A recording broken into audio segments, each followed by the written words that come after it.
The San Francisco 49ers, owners of the best record in the NFL, will bring you tonight the most spectacular showcase the league has to offer. To begin, Santa has brought for your viewing pleasure Steve Young.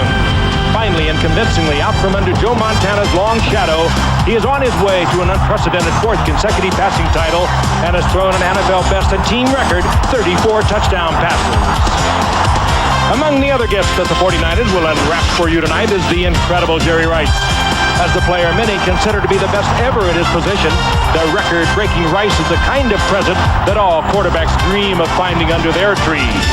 And this year, the 49ers toy collection features an impressive defense with stars like the inimitable Deion Sanders, who has emerged as a perfect stocking stuffer for their secondary in 1994. While their sights are firmly set on the Super Bowl trophy, that present must wait until January 29th. But tonight, the 49ers bring their holiday show to Minnesota for their final regular season performance. It's the 49ers and Vikings as we wrap up our 25th season of ABC's Monday Night Football.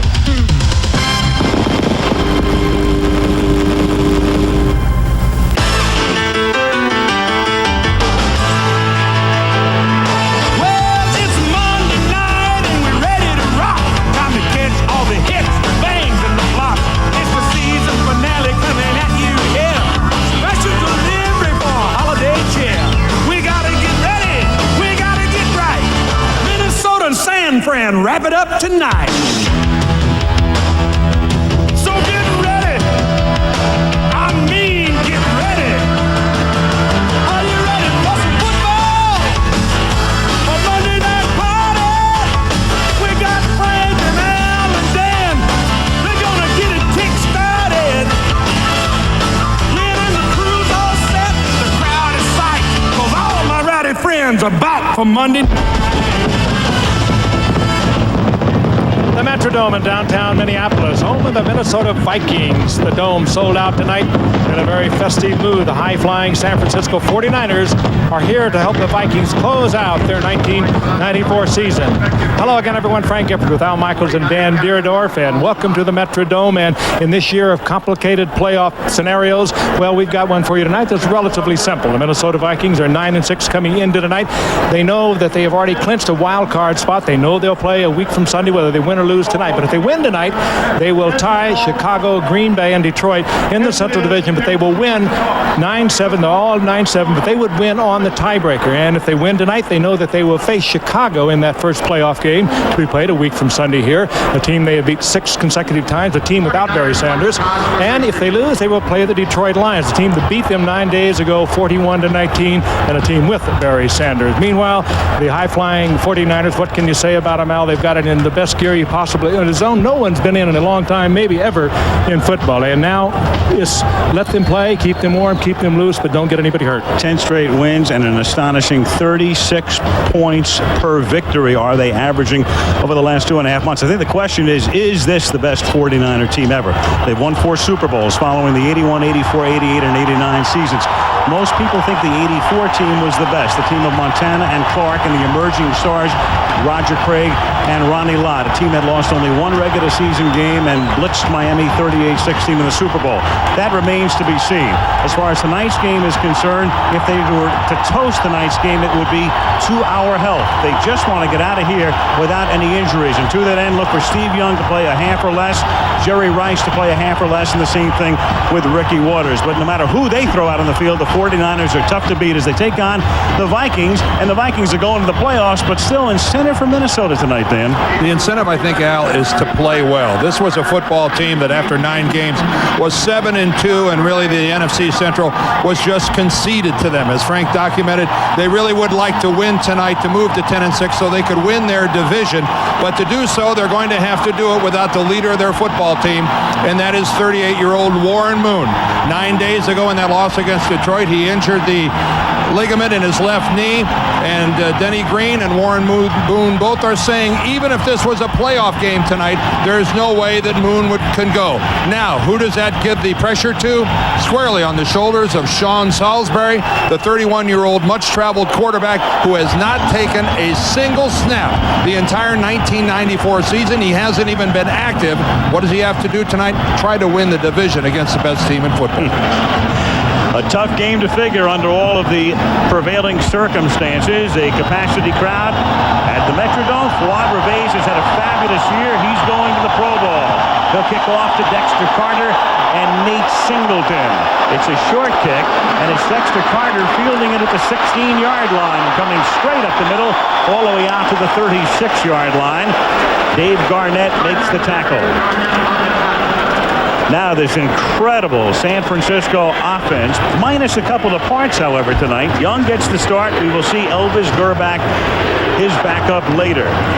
Ricky Waters begins in the backfield with the good-looking rookie William Floyd. But John Taylor won't start. Jerry Rice is on the other side of Singleton, and Popson replaces the injured Brent Jones at tight end. Wallace, Sapolo, Oates, Deese, and Barton up front, with Sapolo and Oates going to the Pro Bowl. On first down, they begin with Ted Popson, and it's just another interchangeable part. Brent Jones, there he is, not in uniform tonight. Nothing real serious, just a thigh bruise. He's off tonight. They're off next week. We'll see him in the playoffs. Let's take a look at the defensive unit now for the Vikings. John Randall in the middle. He goes to the Pro Bowl. Thomas and Randall, the great tackle tandem, with Robert Harris starting opposite James Harris. Jenkins, Del Rio in the middle, and McDaniel are the linebackers. Parker, Dwayne Washington, the great-looking rookie. Scott and Glenn are the safeties. Washington out of North Carolina State has started every game this season. Young on first down gets bumped, and down he goes after pump faking, and John Randall comes into second at the 41-yard line. Randall had 11 and a half sacks coming into tonight's ball game. Make that 12 and a half now as he chases NFL leader Kevin Green of the Steelers, who's got 14. And this is George Seifert's nightmare. He wants Steve Young to get some work tonight, but he does not want him to get caught with his legs under him in an awkward angle like he did right there. George talked about that lump in his throat that's getting bigger and bigger as he gets closer to game time. I think it grew considerably after that play. Second and 16. A little dump off to Ricky Waters, and he gets taken down at the 44. And last week, we only have to go back to last Monday night to know what a lump in a coach's throat is like when we think back to Emmitt Smith against the Saints. The picture can change so quickly, and I think the fact that Randall and Thomas have, 17 sacks together coming from the inside, and where they are working against, they're not big, but they're working against an offensive line that is not big, and they are really quick. Quickness and penetration. It is a defensive scheme of Tony Dungy's based on these two guys disrupting not only the run blocking, but the pass blocking as well. Penetration. On third and 14, Young throws and hits the tight end. That's Ted Thompson. He's a little short of the first down. He can get it to the Viking 44 and had to get to the 42. He is stopped by Todd Scott, and the 49ers are forced to punt. Boy, that tight end is so important to the 49ers offense, has been for a long time with their San Francisco offense. They miss a Brent Jones. Here's Popson, a former 11th round draft pick of the Giants, off the practice squad a year ago, and we'll be watching Popson and Brett Caroline tonight at that tight end with Brent Jones on the bench. Boy, that's the second big hit that Popson has taken from Todd Scott. He got him on the near sideline here with the first play of the game, and then there at midfield. Klaus Wilmsmeyer to punt. David Palmer back to accept it, and he lets it go, and it takes a high hop, and the 49ers have downed it at the 1-yard line. Toy Cook, the longtime former New Orleans Saint, picked up at the beginning of the season, playing on special teams, pins Minnesota at the 2:45 into the game.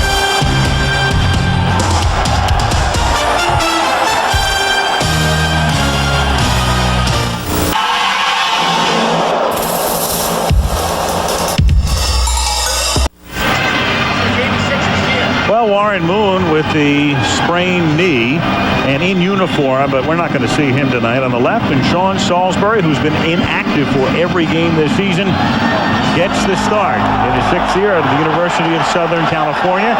He leads the Vikings to the line at the 2-yard line in their first possession.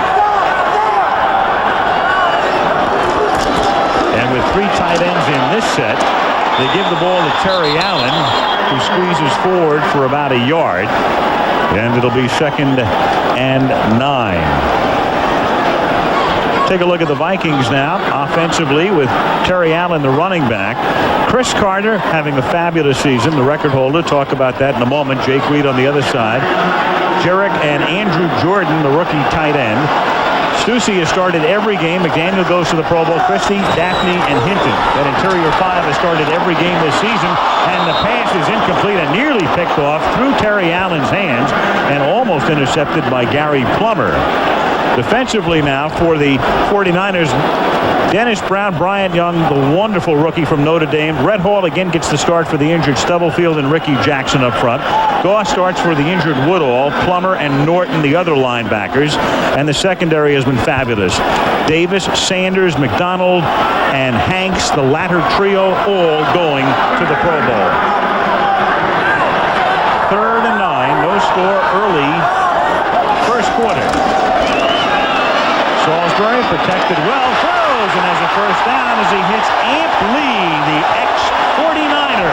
And now a 3rd down specialist picking up the first on a 16-yard pickup. And a well-delivered ball by Salisbury. He was really on the spot tonight. He was a starter here in '92. We had him in the playoff against the Washington Redskins. Dan, Al, you remember that. Started 5 games a year ago, filling in for Jim McMahon, but he fires a good shot out there. He won 4 of those 5 that he started a year ago. They let him go. He was with Houston in Mexico City. We saw him there, and then they brought him back when Houston cut him, and it's a good thing they have him tonight.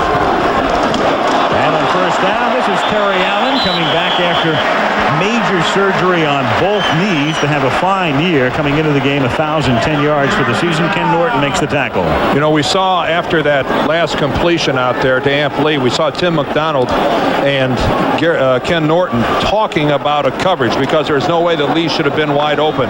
If the 49ers are to have a lapse tonight, one of the ways that shows up a lot of times is in coverage, where maybe someone, little lack of concentration, the right coverage isn't there. We'll watch for it. On 2nd and 5, Salisbury hangs in there, but the coverage is good. The crowd wants a flag, and they don't get it. Ismail was the intended receiver, and he was blanketed by Eric Davis. 3rd and 5.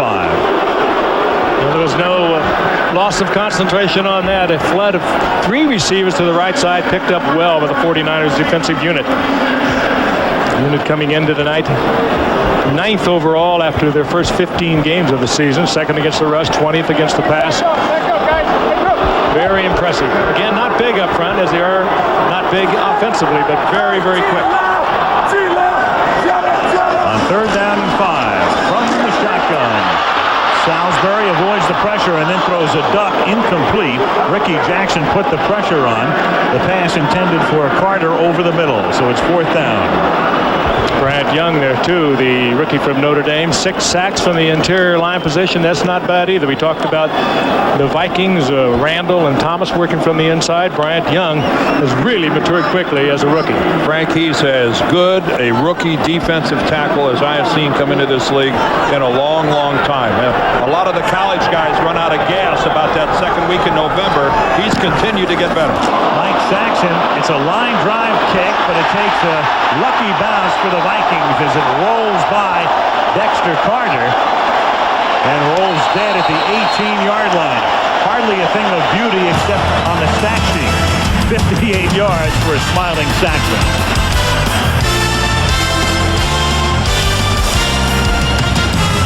ABC's Monday Night Football is being brought to you by Chrysler and the new Chrysler Cirrus Sports Sedan. Cold-filtered Miller Genuine Draft. Get out of the old, get into the cold. And Delta Airlines. You'll love the way we fly. 10:14 remaining in the opening quarter. Final game of the regular season. No score. Niners have it for the 2nd time.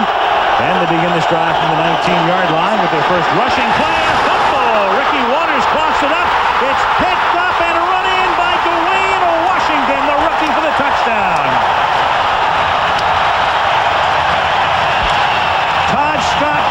the fumble. And Washington, the rookie from North Carolina State, chosen in the first round, takes it in. Oh, and he's already taken in this season 2 interceptions for touchdowns.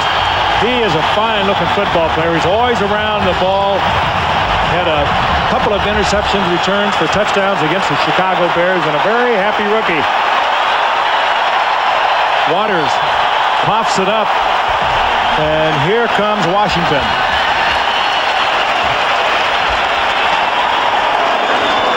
Rod Reveiz hangs it through. Well, you knew coming into this game that the 49ers, with Salisbury quarterback, were going to have to control the ball offensively. They couldn't afford to give up big plays to the Minnesota defense, and that's exactly what they just did. We've got a flag on the field. It's back in the end zone. Another hit by Todd Scott, too. The jars of Scott coming up very quickly. Third big one of the game. Putting the hit on Waters. On defense. Penalty will be enforced on the kickoff, 5 yards. Point is good. But you knew that this is an opportunistic Viking defense. You can't afford to give them big plays, and the 49ers serve one up on their second series of the ballgame. May not mean a lot to the 49ers, but don't tell that to Ricky Waters after a look at that counting. 7-0. The Minnesota Vikings on top as they try to win the Central Division. Again, they're in the playoffs. They are home on Sunday. The question is, do they face Chicago or Detroit? A win and they'll face Chicago. Reveiz sends it down to Dexter Carter.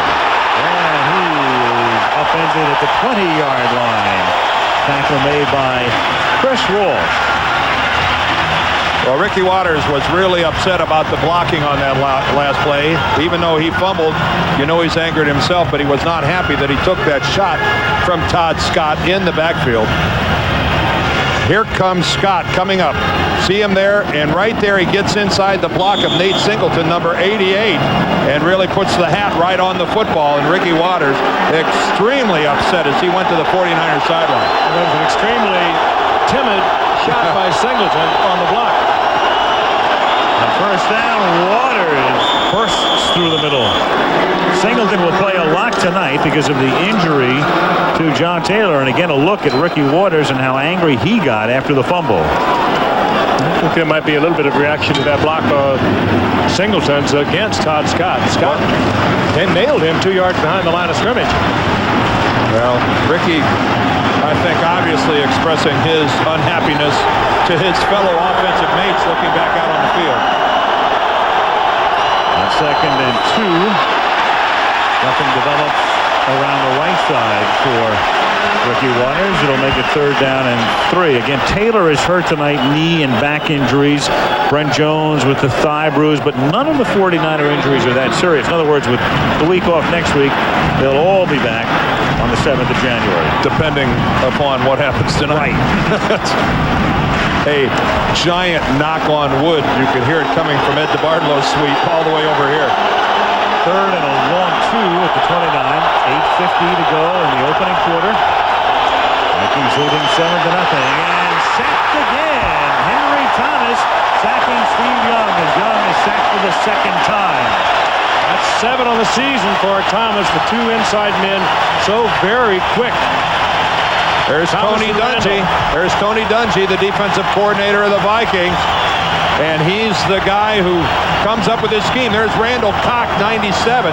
Boy, and he just works the right shoulder. Bart Oates, the center, a Pro Bowl player himself. And Steve Young rolling that way really goes right into it. That's almost an impossible block for Bart Oates.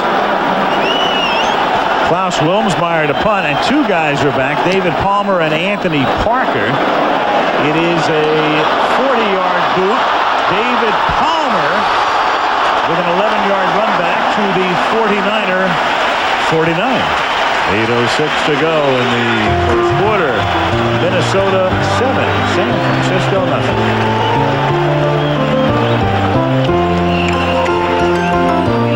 Single game record with 241 yards receiving against the Rams. Montana. Rice is there. Rice, the number 1 draft pick out of Mississippi Valley State. Stubblefield, he has a knee injury, inactive tonight, but he'll be ready in 2 weeks. Richard Dent, that's a question mark now. The longtime Chicago Bears signed by the Niners, hurt early this season, hasn't played since September. Been a big help to the youngsters along that defensive line, though, and characterized by some as one of the highest priced coaches they have on this 49er team. They're hopeful of getting some productivity from Dent during the playoffs. George Seifert more optimistic than he's been in some time. Now the Vikings from the San Francisco 49-yard line. Terry Allen picks up 2 to the 47. Norton makes the tackle, and let's check in for the first time tonight with Lynn Swan. Thank you, Al. You know, I talked to Sean Salisbury before the game started and how he felt about taking his first snap on Monday Night Football. He said he thought the media was making a big deal out of something that wasn't quite as important to him. He felt confident and poised to lead this football team tonight. He also told me that his contract is up at the end of the season. So I guess you could say he literally has hundreds and thousands of reasons why he wants to perform well tonight. Al? And it doesn't mean anything to him. He's a lion dog. Second and 8. It is almost picked off. Miscommunication there. Merton Hanks almost had an easy interception. Chris Carter, I believe, was the intended receiver. I think Sean trying to talk his way out of being nervous. You have a team playing for the division title. You've lost 4 out of your last 6. You're replacing Warren Moon. You don't have a contract coming up. You haven't taken a snap all year. I think Sean Salisbury's blood pressure and heart rate right now are a little high. Pretty tough act to follow there. You saw Warren Moon, who will not go tonight, in uniform, the third quarterback, the emergency quarterback, I guess you would call it. 3rd and 8 out of the shotgun. 49ers rush 4, and the pass is caught by Ampley, but short of the first down. They'll have to punt.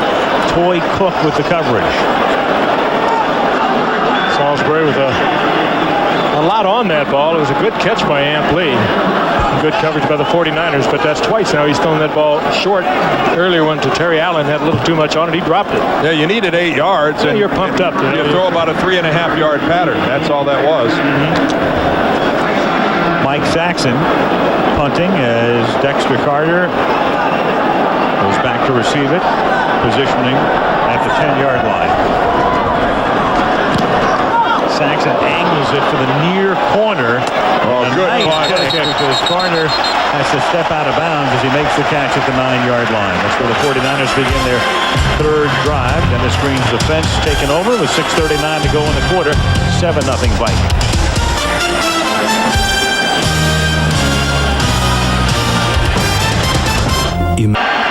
6:39 to go in the first quarter. A look into the face mask of Jack Del Rio, the middle linebacker, as the Niners take over at their own 9. Steve Young throws, and the catch is made by Dexter Carter, who steps out of bounds at the 18-yard line. Carlos Jenkins with the coverage.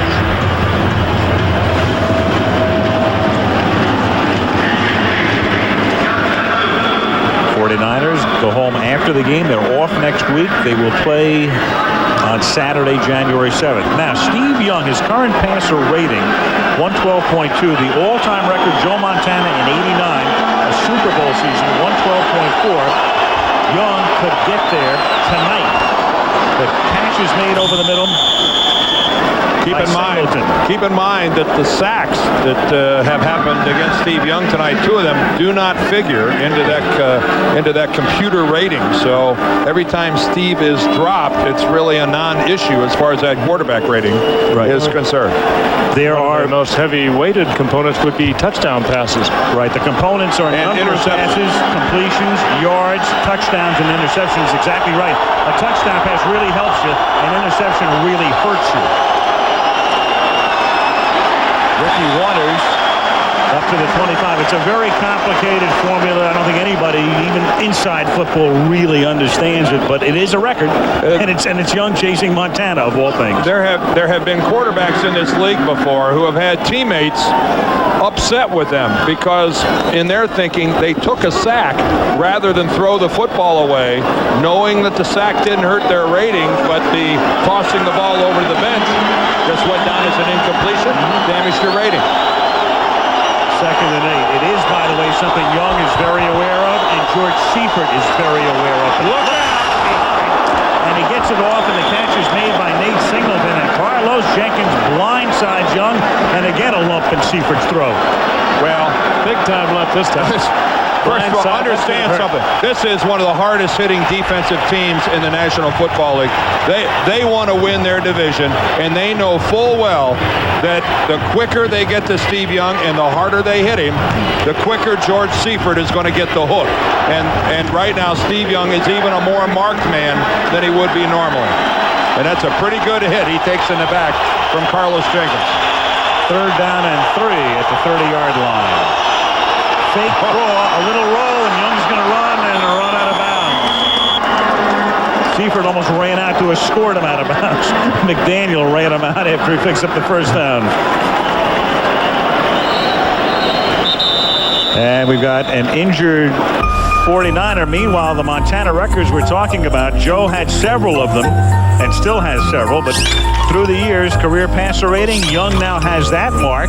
Career completion percentage, Young now has that mark, and he just broke Montana's single season record for touchdown passes with 34. Meanwhile, that is Derek Deese, the right guard, and a guy who's been playing very well this season in place of the injured Ralph Tam. And so and there is Tam. So exactly what the 49ers did not want to see, somebody prone. Tam injured in the very first game. As a matter of fact, the early going, these 49ers, their offensive line was decimated with injuries. They struggled, and they really did not get it going until they got that offensive line back intact and back into gear. And this is one of the components that was missing, and Derek Deese stepped in and has done a creditable job. Well, there's good news. He is up, even though he is limping and walking a little gingerly. He's putting weight on his leg, and good news for the 49ers there. Ralph Tam was not scheduled to get back his starting job during the playoffs, and I think the 49ers... Stead, third-year man out of Delaware State, who takes over at a right guard position between Oates and Barton. First down at the 37. Vikings leading 7-0. Young still perfect tonight. And that's the first catch of the evening for one Jerry Rice, who makes his 109th catch of the season. Benzie Glenn with a tackle. Boy, how unusual would come on a slant pattern. They so rarely run that to Jerry Rice. If there is a staple of Jerry Rice's passing diet, there it is. You know, Dwayne Washington knows it's coming in there. The zone that Tony Dungy likes to use. 3 or 4 yards upfield. They play the quarterback so well. It's just the quick break to the inside. Young is so adept at delivering the ball in front of Rice so he can take it in stride. And Jerry not afraid to take the hit. Meanwhile, Young's rating just went up a 10th. And that won't hurt either, as Nate Singleton makes the catch. His rating now just a 10th of a point behind Joe Montana's all-time record. This is like having the stock market ticker here. What's the tick, right? Al's giving us 106. Well, I think if Steve Young gets to 112.5, at whatever point in time that is, out comes the big gorilla hand, and away goes Steve. Yep. Second down and 3 at the 40-yard line. And Ricky Waters is tackled for no gain. Ed McDaniel making the tackle behind the line of scrimmage, number 58. Tony Dungy. Some of that speculation become action. Yes. Turn into reality. Third down and 3. Derek Deese back in the game. That much time left in the quarter. Vikings lead 7-0. Young still perfect on the night. Rice makes his second catch. I think he went up 4/100ths of a point on that. And for Rice, that's catch 111, the most he's made in any one season. He broke his individual mark this year. Anthony Parker, number 27 for the Vikings, laying well off Jerry Rice. And Steve, it's right in the hands. Great look at it, guys. Beautiful shot of it. How many times do you think they do this in practice? Jerry Rice, one of the hardest working players in this game today. He will wear your quarterback out working in practice. Young is 9 of 9 for 77 yards. Rice in motion, first down. They give it to the rookie, William Floyd. And he finally gets taken down by Jenkins after a pickup of 7. You think there's a little adrenaline between Ricky Waters and William Floyd coming out of the backfield? Meanwhile, we can set the wild card doubleheader. We'll have both games for you Saturday, beginning at 12:30 Saturday on ABC.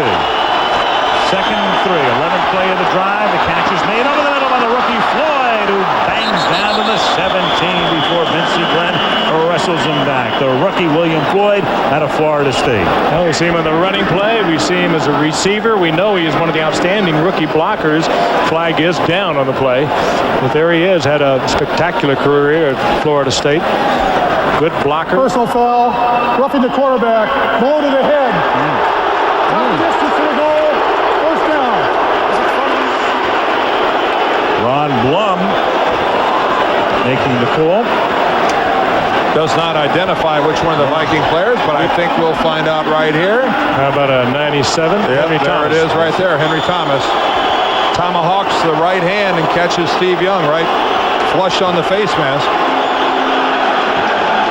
Henry Thomas with 1 sack tonight, as does his defensive tackle mate, John Randall. 49ers, who are terrific in the red zone. The catch is made by Rice, who takes it to the 5-yard line. It'll be 2nd and goal. When these folks get worked up here, this place gets very noisy. Very noisy. That's the end of the quarter. 49ers threatened, but the Vikings lead 7-0. And back we come with Monday Night Football after this message and a word from our ABC stations. Our business is a business of passion. Quarter in Minneapolis. This season, the 49ers have gotten into the end zone 73% of the time inside the 20. The NFL average is 50%. The 49ers by far tops in the league. And here they are again in the red zone. 13th play of a drive that started at their 9-yard line. 2nd and goal. The opening play of the second quarter. Young. Looking, throwing, and it's his first incomplete pass of the night. As he gets taken down at the end by John Randall and barks about it with the referee, Ron Blum. A little unhappy with the hit by Randall. Randall with the great quickness we talked about. And Steve Young still scrambling, looking for the receiver. He gets the little pop on the head, but let's face it, Randall in full pursuit. That's a tough one to call. Well, I think you're right, Frank. There's no way you throw a flag on John Randall for that. 3rd and goal. They flank Waters. Wide right. Young goes the other way. Jerry Rice, touchdown. What an amazing deal. How would the Vikings ever expect a slant pattern to Jerry Rice? And that touchdown pass with the updated statistics put him ahead of Montana in pass rating. So a lot of things happening. Rice extending his NFL record, most touchdowns in a career. And Steve Young ready to tie the game here with the extra point. And on a slant again. To his left, where he's looking right at Jerry Rice, being the left-handed quarterback. Rice with just a 2 or 3 steps, a quick break to the inside. Virtually unstoppable unless you float a linebacker out to get in the way. The corner can't cover that. Got to get help from underneath. If you're not, it'll be a 49er completion all the time. Doug Bryan boots it through, and there it is. Steve Young, at the moment, is the 7. As Jerry Rice holds in the 139th touchdown of his career, 131 receiving, 8 rushing. Bryan sends a one-hopper down to the 9-yard line, and Ant Lee spins, breaks a couple of tackles, and takes it back out to the 35-yard line. Well, Elvis Gerbach is up and throwing, as they say in the bullpen, as Steve Young could very well be done for the night. George Seifert is now the all-time single-season record holder for pass rating. I wonder if he knows that at this point. He does. Are they monitoring? Yep. Mike Shanahan, the offensive coordinator, who should get a lot of the credit for designing and perpetuating this incredible offense. Scotty Graham is in the game at running back. 1st and 10 from the 35-yard line. Salisbury throws to Carter. Speaking of record holders, I think the 49ers made an exception tonight and had Young's helmet, his radio helmet, wired into our telecast tonight. And so he, when he heard us talk about it, that was it. 120 catches now for Carter. Let's get a word from Lynn Swan. Hey, Al, on the sideline here, Gary Kubiak, who's a quarterback coach of the San Francisco 49ers, looked at Seifert, gave him thumbs up or thumbs down. They said thumbs down. I believe they're saying they're going to take Young out. Gerback went to warm up because he's already surpassed the quarterback rating of Joe Montana. I don't think you're going to see him back in the ball game when the San Francisco 49ers come back and take control of the ball offensively. I agree with you. Scotty Graham picks up the first down. The smiling Steve Young, who's probably done for the night, will next be in action on the 7th of January. Not only will he break the record, but he's the first quarterback in the history of the league to lead the league in passing in each of 4 straight years. He's already won 1 MVP award and will probably be the MVP this year as well. How different it is, Al, if you look back at that Philadelphia game way back in October when he was pulled, the unhappiness he expressed to the coach and the 49ers getting it going after that. And let's talk about how this impacts the Minnesota Vikings. They have an opportunity here to come out of this thing knotted up with the 49ers. And really, what more could they ask for than to be even when Steve Young leaves the ballgame? Warren Moon isn't playing tonight. So if it is Elvis Gerback against Sean Salisbury at home in the Metrodome here, I think this is a big plus for Minnesota to have this be an even ballgame. Here's Graham again, seeking the first down and picking it up. Ken Norton brings him down behind a block by Randall McDaniel, the Pro Bowl guard. But could speculate that their opportunity for a 10-6 season and a Central Division championship now is a lot brighter with Steve on the bench. Well, you know that the Vikings aren't going to score an awful lot of points tonight offensively. They've scored 7 points, but that was scored by their defensive football team. They couldn't afford to spot the 49ers a big lead, and they have. On 1st and 10. And the pass is knocked away by Merton Hanks, intended for Steve Jordan. Oh, what a great read by Hanks. That looks like a completion all the way.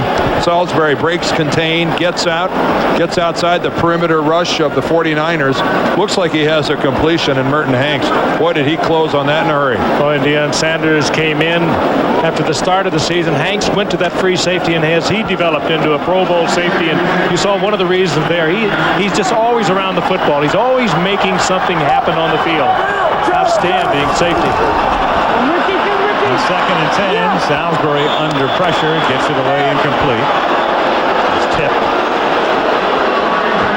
Well, that was a result of tremendous inside penetration by the 49ers. Bryant Young, number 97, leading the rush. So much so, I think Dennis Green thinks they were offside.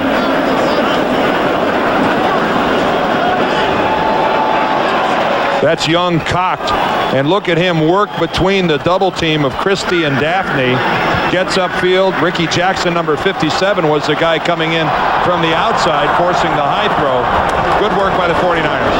3rd and 10, and Salisbury going for it all, and it's busted up by Davis, intended for Qadri Ismail. Ismail in a duel with Eric Davis. Davis with terrific position on that. Inside, the 4th-year starter for the 49ers. Not as celebrated perhaps as Deion and Merton and Tim McDonald. They're all going to the Pro Bowl, but doing a very steady job. This is textbook here. Getting good position now. Looking back for the ball just when he should. Up he goes. Gets an arm inside and pulls it away. Watch his right arm come up under Ismail's. Well played. Mike Saxon to punt. Line of scrimmage is the 49er 43, and Saxon sends a line drive to the near corner that's taken in by Carter at the 11-yard line. And Dexter Carter with a good run back all the way out to the 37. Chris Walsh forces him out at that spot. 12 minutes to go in the half. 49ers and the Vikings tied at 7.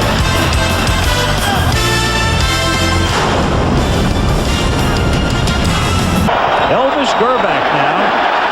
Oh, yeah. Throws to Nate Singleton, and Singleton inside the 30, all the way down to the 22-yard line. But they're going to say that the play was whistled dead. He was out of bounds back upfield. Not much, though, at the 26. Play action on the part of Gerback. He hides this ball well. There's the little fake. Tucks it in. Could have run it the long way, but he finds Singleton coming all the way across the field. Gets a block downfield from Ed McCaffrey. And one thing these 49er wide receivers will do, they will block for each other. He rounded that corner just a little too much. Nate didn't look like he could corral his momentum as he stepped out of bounds. Pretty impressive start to this drive by Mr. Gerback and Mr. Singleton. Meanwhile, Harris Barton just limped off, and Frank Pollock takes his spot at the 26-yard line. It's Floyd picking up one to the 25-yard line. Anthony Parker makes the tackle. Well, Young is out, and there is Barton being worked on, and they've taken Rice out of the game as well. Seifert saying as long as Young's in there, Rice will be in there. When he's out, Jerry's out. Harris Barton appears to be okay over on the 49er sideline. Don't know if that was an equipment problem or if he just had something brief. Second and Warner for the second fumble, and second lost fumble recovered by John Randall.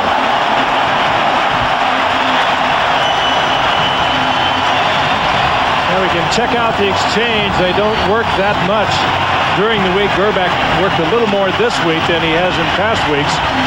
Sometimes just being a little unfamiliar with the quarterback, you're not concentrating on the handoff. You're looking to see where you're going to cut, where you're going to make your move, and if you're not familiar with it, you lose it. It looked like a pretty good handoff. It looked like Gerback didn't get the ball all the way in, like maybe he's a little far from Ricky. Yeah, that's it. That's Elvis Gerback. He's got to get closer to that running back and get that football farther into the midsection of Ricky Waters. That was more out on the hip rather than around the navel. This is Scotty Graham on first down for a gain of close to 11 and another first down up at the 38-yard line. Scotty Graham last year, when Terry Allen was out the entire season with a knee reconstruction surgery, was a leading rusher for the Vikings and sort of been shoved to the sidelines this year with the reemergence of Terry Allen. Only 47 attempts coming into the game, and take a look at it from the blimp camera, if you will. That's a lot of moves. That's a great look from directly above here at the Metrodome. If that's a blimp, we've got the FAA on the phone immediately. I wonder if that's a manned camera up there. Talking about a little vertigo. Little screen, looking for a 10-6 season. He came here first year in 92, 11-5. Last year 9-7. Got knocked out by the Giants in the playoff. Looking for their 10-6 and a Central Division title. Ask for it, and there it is. Yep. There's that camera from really high above. First and 10 at the 38-yard line. Graham. And he works his way out to the 47-yard line. Scotty Graham out of Ohio State, tackled by McDonald and Hanks. Pretty good group of running backs there at Ohio State. Scotty Graham, his teammate Robert Smith was the #1 draft choice of the Vikings. Not to mention Raymond Harris, who's playing with the Chicago Bears, all in Columbus at the same time. Graham in that very popular physical mode, 5'9", 217-pounder, and tough to bring down. Low center of gravity. Second and 1 at the 47, 9:40 to go in the half. The game tied at 7 as Graham stopped for no gain, and a flag goes down. Well, Ohio State with that great running back tradition, but what would Woody Hayes have thought that someday the guy for the record for most receptions as a holding call goes against Minnesota would be a Buckeye. Well, Chris Carter. what that means is he didn't use up any of his receptions when he was in Ohio State. 10 yards, repeat second down. He had hands that didn't have a lot of miles on them by the time he got to the NFL. Randall McDaniel with a hold. Speaking of Chris Carter, he's had a couple of big nights on Monday Night Football. 162 yards against the Giants back in '88. He had 155 yards against Philadelphia for the Vikings after Buddy Ryan decided he couldn't play and made a free agent out of him. He's made one catch tonight, 120 this season. Here's Jake Reed. His counter. He loses the football, and the 49ers try to keep it in bounds, but it rolled out of bounds. The question is whether did he control it? Yeah, the question is going to be whether Eric Davis was able to hold on to the football. Eric Davis is the 49er that had the ball, but then it squirted away from Davis out of bounds. Don't forget, think there's any question that it was a fumble by the Vikings. If it's ruled that Davis didn't have possession, this will still be Minnesota's ball. San Francisco gained possession of the ball. The ball was batted out of his hands. The ball belongs to San Francisco at the out-of-bounds spot. Yeah. Yep. Yep, that's a good call by the officials. You could see, first of all, a superior job by Eric Davis of not only knocking the ball loose, but then recovering it. He works the ball right there. Watch this. Look how he's able to work that ball away from Reed. Well, he's the one not going to the Pro Bowl. And then he does have possession. That's just a good call by the officiating crew. They were on top of that. Giveth and taketh. Matthew Waters fumbles. Minnesota gets it. Reed fumbles, and the Niners get it back at the 37-yard line. This is more than just being opportunistic by Eric Davis. He created that. That was just good hands, good work in getting that ball away from Jake Reed. Elvis Gerback leading the Niners at the 37-yard line. Gerback throws. Catch is made by McCaffrey. His first catch of the night. Former New York Giant. One-time Stanford star. Takes it to the 32.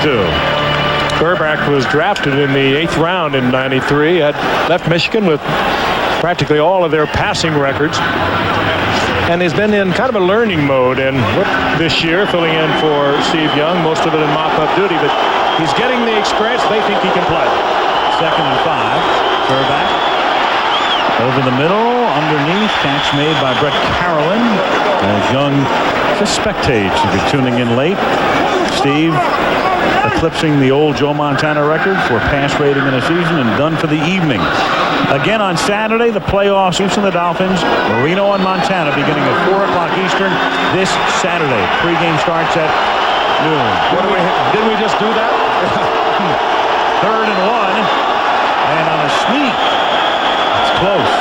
Frank, we did just do that, but it was Steve Bono quarterbacking the Kansas City Chiefs in that game, and hopefully this time we'll see Montana, Marino, and their 82,000 or whatever it is combined passing yards. A zillion, as Cody would say. It's a whole bunch of miles. Harris Barton saying to Steve Young, how come you get to come out of this thing? And I had to go another couple plays. Speaking of miles, this 49er offense, what a gear they've been in over the last 10 games. A little short here, so it'll be 4th down and that much. Thing of it is, for the offensive linemen, they're going to have to rotate around a little bit because you only know Wallace still in the ball game, Bart Oates still in the ball game. So Mike Shanahan, let's see what play he has called for Gerback to run on 4th and inches. And he calls for Floyd, the fullback, and Floyd should have it. Oh, and he got it on second effort, too. Del Rio in there with a good pop. This isn't a foregone conclusion that he has this. If he does get it, it'll be quite a credit to this rookie from Florida State. He never did really quite. Beautiful work by Del Rio and the Vikings. The NFL started with New Orleans, Kansas City, Dallas, and then here, where he has hit it big under Tony Dungy's defensive coordinating. Vikings take over after holding on down. Scotty Graham picks up a couple. ABC's Monday Night Football is being brought to you by Lincoln Mercury and the complete line of 1990.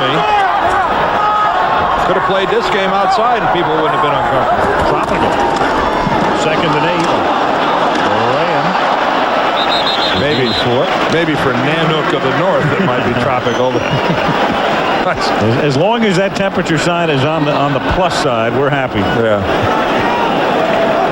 Speaking of the plus side, the Vikings sure hope that guy is ready on Sunday. He certainly seems to think that he will be ready, and his coach Denny Green of the same mindset.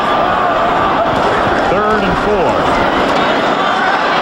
Salisbury throws. The receiver Carter goes down, and they're going to say incidental contact because there was no flag. He got tangled up with Eric Davis. And a good call, too. Absolutely incidental. No and nothing. He tripped himself, I believe. And then Davis went down right after him. I think the infamous trapdoor might have. Nobody to blame but fate. Mike Saxon to kick. Dexter Carter back to get it. Flag down. Flag down. 48-yard boot, a good one. Another flag down. Yep, flag down at the line of scrimmage. Another after the kick was accepted. Ooh, we'll have double fouls on this play.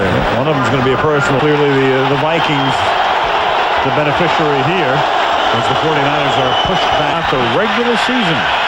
Game is tied 7-7. 5:59 to the half. 49ers begin this drive at the 8. Elvis Skurback, the quarterback, gives it to Ricky Waters, who has fumbled twice. And as he turns the corner, he is run out of bounds by Anthony Parker. Playoff schedule now.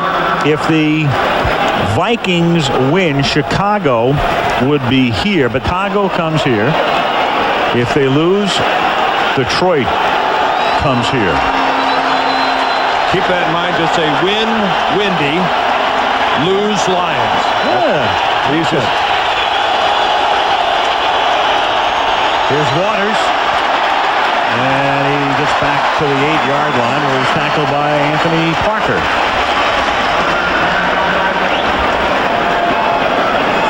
I wonder again for Barton, but Derek Deese has come back. That's good news for the 49ers. I wonder what the Packers are thinking. They destroyed Chicago twice this year. Yes. And beating somebody 3 times in 1 year is a formidable task. Yeah. 3rd down and 10 at the 8-yard line. 4.5 to go in the first half.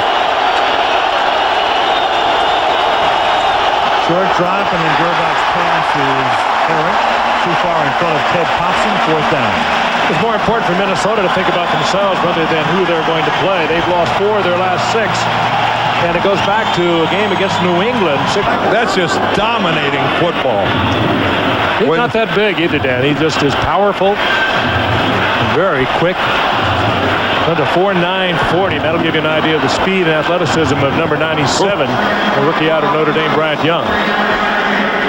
Quality work. This guy's got a real legitimate shot, and in my mind should be Defensive Rookie of the Year in the NFL.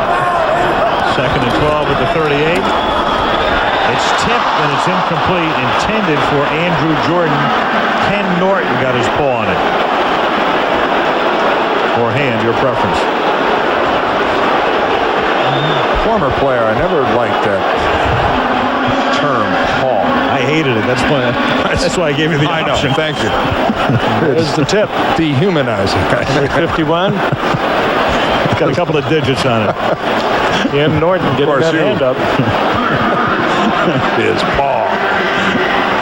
3rd down and 12 at the 38-yard line. 3:33 to the half. The game tied at 7. Salisbury guns it into the arms of Jake Reed, who has the first down at the 25-yard line.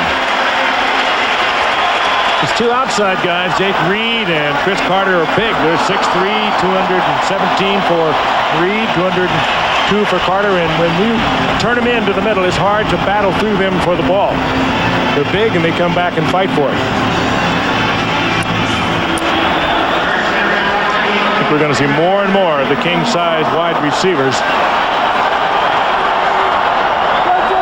New rules prohibiting or enforcing the rule of contact. And this is Graham. Dennis Green said he wanted to get Graham more action tonight. He's certainly done that as he spells Terry Allen. Plummer makes the tackle. And this is a good-looking drive here for the Minnesota Vikings. There's Brian Bill against the run coming from San Diego. Graham on 2nd and 3. Guess who? Brian Young. Well, he's going to be in the running for Defensive Rookie of the Year. The Offensive Rookie of the Year, I would say, is a runaway from Marshall Faulk. Yeah. What, 1,200 and some yards? There's a good look at a man in pain. Came over from the Chargers as a free agent this year, and he has really solidified the middle and given a lot. They have not been throwing to him at all. Meanwhile, Plummer's back in the game. Nothing like a 2-minute commercial break, eh? Yep. That'll cure what ails you. 3rd down and 3 is Salisbury. Surveys and then throws a pass. That's an INT. Picked off. It is Gary Plummer, of all people, who comes away with a football. Very timely return on the part of Gary Plummer. Deion Sanders in on that play also. Salisbury made a poor decision, really threw into a big group of people, most of them wearing white shirts. Boy, you hate to make that mistake at this stage of the first half inside the 2-minute warning and deep in 49er territory. More than that, he was looking the receiver all the way downfield. Jake Reed had drawn the attention of Sanders, and Plummer, reading the eyes of Salisbury, was right there. Yeah, you're in a position where a field goal gives you a 3-point lead as you go into the half, and you just can't throw into traffic in that position. So the 49ers take it with 1:55 to go in the first half. Over Skurback throws a little swing out to Ricky Waters, but the coverage is great, and down he goes for a loss of 1. Dwayne Washington with the tackle. Yeah, Dwayne Washington has had a great rookie year himself. He came in from North Carolina State, the #1 draft pick, and done a couple of interceptions back for a touchdown. Has 3 on the year. You saw him earlier with the first points on the board here tonight with a Ricky Waters fumble. Or it's fun to watch these Vikings play defense. They have such outstanding team speed and aggressiveness. Boy, do they put a lot of guys on the football. We're back on 2nd and 11. That's caught by Ricky Waters, and he takes it out to the 5th in the league. And that's how you win football games. Converting on 3rd down. Losers don't do it, winners do. 1st and 3rd down conversions and 1st in the red zone. That's a pretty good combination. On 3rd and 8, and it is dropped by Waters. Oh, right in the hands. A little low, but certainly one that had to be caught. But that was a good example of what Dennis Green said about the 49er offense. He said, you look out there on a pass play, and you've got guys running around everywhere. And that was an example. They do a lot of crossing. This time Waters working underneath. Right there. Good pass by Gerback. So Wilmsmeyer to punt. And Anthony Parker and David Palmer both drop back at the 50-yard line. High floating kick at the 48, David Palmer. And he takes it back to the 40, doesn't it? Yep. Scotty Graham takes it to the 40, or Ant Lee rather, to the 46-yard line for a gain of 3. Dick would be going back to the Eagles. Only one to take the Eagles to a Super Bowl. Salisbury steps up. It's caught at the 39-yard line by Steve Jordan, the longtime Viking. And only 1 remaining. 30 seconds left here in the first half, and see the medical staff with the 49ers there. Look like they're working on the right leg. Yeah. Young this year. Here's Salisbury throwing, and it's off the fingertips of Steve Jordan. And that is dropped by Qadry Ismail at the 25-yard line. Now that pass wasn't where Qadry wanted it.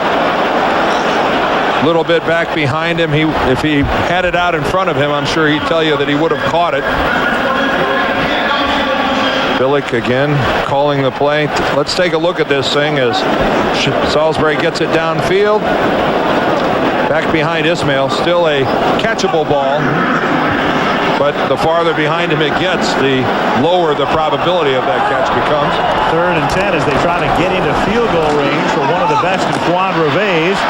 And this catch is made trying to get out of bounds to save the timeout is Chris Carter, but he can't. And the clock is ticking down, and the Vikings will be compelled to take a timeout here because it's going to be 4th down at the 30-yard line. And that's going to set up a Fuad Reves field goal attempt. And he has a long streak going, 26 in a row. It's the 2nd longest streak in history. 92 lapping into 93. And Fuad Reves, who has not yard line, to try to give the Vikings the lead, to try to make it 27 in a row. He does. And that's why the Colombian-born Reves is going to the Pro Bowl.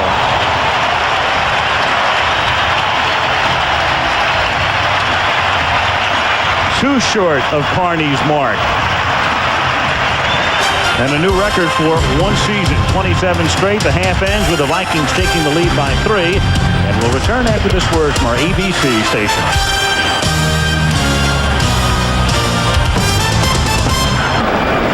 And let's take a look at the numbers through the first 30 minutes of competition with the Vikings on top 10-7. We saw Steve Young for the first quarter and into the second quarter, and he was able to put together a 1-touchdown drive. And the Vikings have stayed there pretty well. Turnovers even. Well, they've got a lead, and Steve Young and Jerry Rice will not see any action here in the second half. So right now, at halftime, the Minnesota Vikings have got to feel pretty darn good about their positioning in this ballgame. If they win, they are the NFC Central champion. And they played. Whoa! And a fumble. Terry Allen. What are they saying? They're saying he was down by contact. As the phrase goes, Minnesota retains the football. Is ruled down by contact. Second down. And Terry Allen is not getting up yet. That ball came out pretty quickly. He was really stuffed. And that ball came out in a hurry. That was a pretty quick down by contact call. Let's take a look at it again. We'll look at it from the near sideline. You see that ball is out well before that. The officials ruling that his forward progress was stopped. The whistle blew. Looked to be a good, quick whistle in favor of the Vikings. I thought the days of women being treated differently than men were long gone. Hey, how you doing? What was your name again? Karen, right? Aaron. Ariel, let me show you. Aaron, I'm sorry. Then I tried to buy a car. Something reliable. Want to buy a car, huh? Sporty. What a great day to buy a car. With lots of standard features. This is the vanity mirror so you can check your makeup. I love it. Tell me about the mileage. It has no miles on it yet. Okay, what about safety features? You feel safe. It's safe. How much you looking to spend? I want to spend about $12,000. Rich can help you out. I'll be back to you soon, though. When I got to Saturn, I didn't know what to expect. But Dave Pierce actually took the time to answer all my questions. Not only did I buy a Saturn, I thought it might be fun to sell them. You know what I like best about working here? Showing guys the vanity mirror.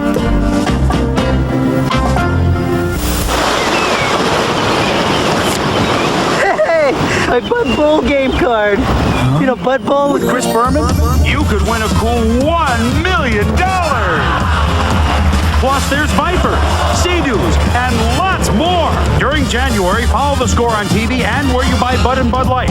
Write it down and bingo. So, who do you think's gonna win? Hey, what are you guys looking at?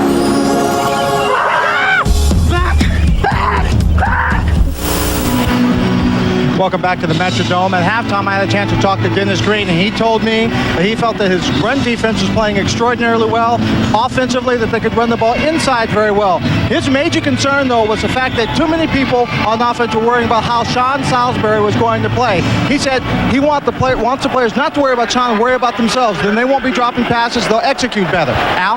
And let's see how they execute here, because they were lucky to retain possession after that fumble by Allen, who was assisted from the field, and the catch is made by Steve Jordan over the middle out at the 23-yard line. It'll be 3rd down and 7. Allen on the bench and Scotty Graham back in the backfield. Some of the tests they were giving Terry Allen while he was on the carpet here while we were away for commercial would indicate that they were concerned that he might possibly have had a concussion. Steve Jordan to focus on the moving finger. You've done that a few times. Oh yes, and missed it a couple times. You see Salisbury under 50%, 8 of 20. 3rd and 7. Salisbury needs to get to the 30 and can only get to the 27, and is thrown down by Merton Hanks, who banged down at that spot. And of course, the punt. To join us late, Steve Young did start, played well enough to set a new single-season NFL pass rating record, and out he came for Gerbach. And Moon not playing, and Salisbury taking hits like that along the way. He better put a little more air in his helmet. Look how easily that thing spins. His ear pad was all the way over on top of his nose. So a lot of times a quarterback who doesn't play a lot lets a lot of that air out of his helmet. And if I'm Sean, I head to the sideline in the air pump and blow that thing back up. Mike Saxon, 44-yard boot to the 29-yard line, taken there by Dexter Carter with some nifty moves. Flag down, takes it back to the 43-yard line. You know, that helmet, when when it's blown up properly to really give you the maximum amount of support is not all that comfortable to have on. And a lot of players who spend a lot of time standing around watching let the air out of that thing. And if I'm Sean, I puff that baby back up as you see Ron Blum give us the call of holding against the 49ers. Holding 28 of the receivers during the return, penalized 10 yards from the spot of the foul. That's Dana Hall for the San Francisco 49ers. And again, a penalty on the kicking aspect of the game. Puts the 49ers in bad field position. Welcome to another Monday Night Football 25th Anniversary Moment brought to you by Southwest Airlines. It's just plain smart to fly Southwest, the low-fare airline. In 1985, the Bears stuffed the Packers with William the Refrigerator Perry. For the Bears, he'll be the lead blocker. They're getting the football to Perry. Touchdown. William Perry spikes the football. And this crowd loves it. They've been reading about this all week long. At Southwest Airlines, some of our most important projects never get off the ground. Like our South Mountain Park project in Phoenix, where we spent a day replanting trees and shrubs destroyed by summer brush fires. Or our Midwest Flood Relief Project, where we gathered tons of food and supplies to aid thousands of people whose homes were ravaged by floods. Why are some of our most rewarding projects so down to earth? Because we're not a company of planes, we're a company of people. Best things are forever. The thrill is never gone. And the future's ours together. Let's keep it going on. You're the part of me. That's the heart of me. Dr. Pepper, you're a part of me. Yeah. The doctor told them they were having 5 babies and it could be dangerous, but they went ahead. Guess what? They had 6. Diane Sawyer, Turning Point Wednesday. Well, we're seeing a form of the 49ers tonight, of course, in a game that doesn't mean anything to them as they prepare for the playoffs, but it's hard to imagine any team playing any better than the 49ers have over the past couple of months. No, I think they're very comfortable in the work that they got for their regulars tonight. They're going to get another week off. Some of the players that didn't play it tonight could have played, and they're just kind of doing it their way. George Seifert said we want to make sure that we're comfortable of what we do, not what other teams do. Quarterback runs out of bounds after a short game. I think that George, though, did the right thing in letting Jerry Rice and letting Steve Young and some of his other top guys start the ball game, because I think he has a justifiable fear in going 3 weeks with these guys without them playing any meaningful action. And it's not just what happened during the game tonight, but by knowing they were going to play, it's the quality of weeks practice that they had leading up to this ball game that I think was what he was really looking for. And regardless of what happens here, winning or losing, I think Seifert's gotten what he wanted out of his frontline guys. Now it's just keep your fingers crossed and hope that no one gets hurt. You can't question how he's done it either, I don't believe. Ted Thompson makes the catch on a 2nd and 4 for a gain of about 3. It'll be a little short of the first down. And he also got the bonus tonight, even though, they're not going to make a big deal out of the records and all of that. They were aware of the fact that Steve Young could eclipse a Montana mark. He got that mark, and out he came. It has been quite a run here for Steve Young the last 3 or 4 years in the National Football League. I live in his old town of Greenwich, Connecticut. They'll be swinging the bells there tonight. They're so very proud of Steve Young, and justifiably so, not only as a football player, but as a person off the field. They'll be waking people up if they start swinging those bells. It's 3rd and 1 as the catch is made by Nate Singleton. That's a first down. Quite a family. He was more of a runner in high school as a Cardinal at Greenwich High than he was a pure passer, and certainly does that well too. Did you bring any of the old films along tonight? We can roll in there. I thought about it. They're available. Well, the 49er key people are out right now. You've got Adam Walker, who was in the backfield, and now you have Dexter Carter in there, number 35. Rice done for the night. Taylor was on the shelf, and the catch is made. Up at the 37-yard line by the tight end, Ted Popson. Again, the other tight end, their number 1 tight end, Brent Jones, with a thigh bruise. I suppose could have played tonight had it been a meaningful game, but they've rested him as well. They still have some Pro Bowl representation up on their offensive line. There's Brent Jones, but Bart Oates, who's going to the Pro Bowl. The guy went to the Pro Bowl for the Giants and now for the 49ers.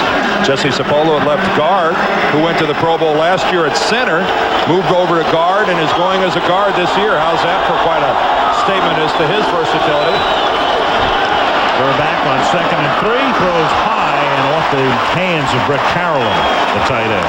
And really, talk about the 2 best tackles not in the Pro Bowl. I think you'd have to say in the NFC that would be Steve Wallace and Harris Barton, the 2 tackles for the 49ers. Both of these guys have gone to the Pro Bowl in the past, but overlooked this year. Both of them missed various times because of injuries. Barton has missed a lot. 7 weeks off. Right. It's kind of hard to make that Pro Bowl missing 7 weeks. William Rowe, there's Steve Wallace, William Rowe, Lomas Brown, and Mark Tuinei are the 3 tackles. And there's a good look at that protective helmet worn by Steve Wallace, who's had a problem with concussions. 3rd and 3. They're back throws. Catch made by McCaffrey, and before he's taken out of bounds by Washington, that's a 49er first down. That's that overlaying foam shell that sits on top of Steve Wallace's helmet. It's certainly not going to win any fashion statements, but talk about an added piece of protection. Gets a few calls in the locker room. They've got a few names for that. Well, Steve has said, he said, look, that's one time you can't think about your ego. I want to think about playing with my kids someday and having all of my faculties. Tough to find fault with that. More and more we're looking at the equipment as a cause of many injuries in this game, and I think that's certainly in time to come is going to take a much further look as to the way the equipment is worn today, the effect of the equipment on other players and yourself. Big part of the injury problem. Timeout, 49. And one of the reasons he is a legend, not because maybe there's never been a talent come along like him, but he's always there.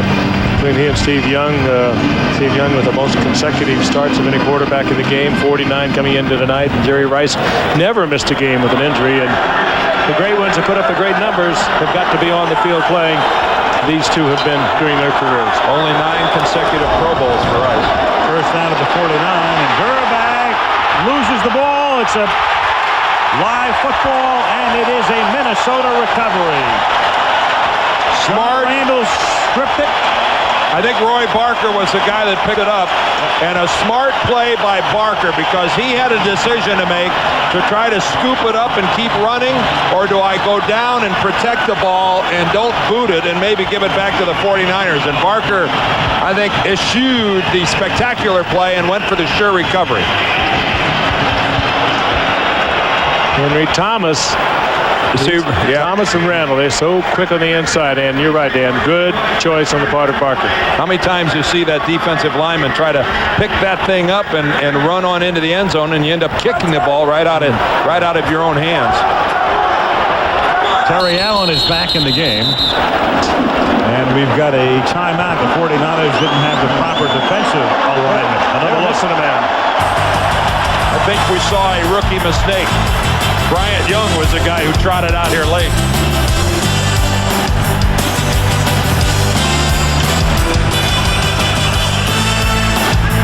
Great day to buy a car. I thought the days of women being treated differently than men were long gone. This is the vanity mirror so you can check your makeup. Then I tried to buy a car. Something reliable, It's safe. sporty. How much you looking to spend? I want to spend about $12,000. Rich can help you out. I'll be back to you soon, okay? When I got to Saturn, Dave Pierce took the time to answer all my questions. Not only did I buy a Saturn, I thought it might be fun to sell them. You know what I like best about working here? Showing guys the vanity mirror. Our banker was mortified. 2 successful lawyers, and you have a great law practice. What in the world do you want to lose all your money for? We're in show business. We're having fun. Our dream is to open a restaurant in Rome. We cannot wait until we have barbecue chicken pizza in Rome. We have something like 4,000 employees now. The American Express corporate card makes managing our business easier for them and easier for us. The American Express corporate card can help you get a bigger slice of the pie. How much longer can he last on that battery? Hey, Larry, sometime today? Larry Doty for the birdie. Hooked it. Okay, I'll get him down. The Copper Top. Tops them all. Out of all the California champagnes under $9 ranked by the Quarterly Review of Wines, Tots was named best, which means you only have to try one. Tots, rated the best California champagne under $9. The Vikings celebrating his second sack tonight. He had 11.5 coming in. That gives him 13.5. The league leader is Kevin Green of the Steelers with 14. So Randall just a half a sack behind Green. And a lot of football left to be played here at the Metrodome. A little floater on first down and incomplete, in and out of the arms of Chris Carter. Eric Davis is playing one heck of a football game tonight for the 49ers, Frank. He plays a heck of a football game every game. Unfortunately for him, at least in terms of the media, he's in the shadow of Deion Sanders, Merton Hanks, Tim McDonald, but a good, steady cornerback. He has the principles down of it so well. He gets in good position. He takes it away from Carter. Ordinarily, Carter will come down with that ball, but Davis was right there. Davis, the only starter in the secondary not going to the Pro Bowl, as Allen picks up a couple to the 29-yard line. Ricky Jackson stops him there. 9:35 to go, third quarter. Minnesota leading 10-7. Again, the Vikings win the Central Division. As you look at Deion with the victory, they play Chicago. With a loss, they take on Detroit. When you look at Deion, you see the reason why Eric Davis is so busy. That's right. Gets all the attention. We have not called, I don't think, Deion Sanders once tonight. He was involved in one play, that interception on the part of Gary Plummer. But that's it. They've just stayed completely away from him tonight. He's like Toots Shores. He's so good, nobody goes there anymore. 3rd and 7. And the catch is made by Jake Reed. Just does hold on for a first down at the 18-yard line.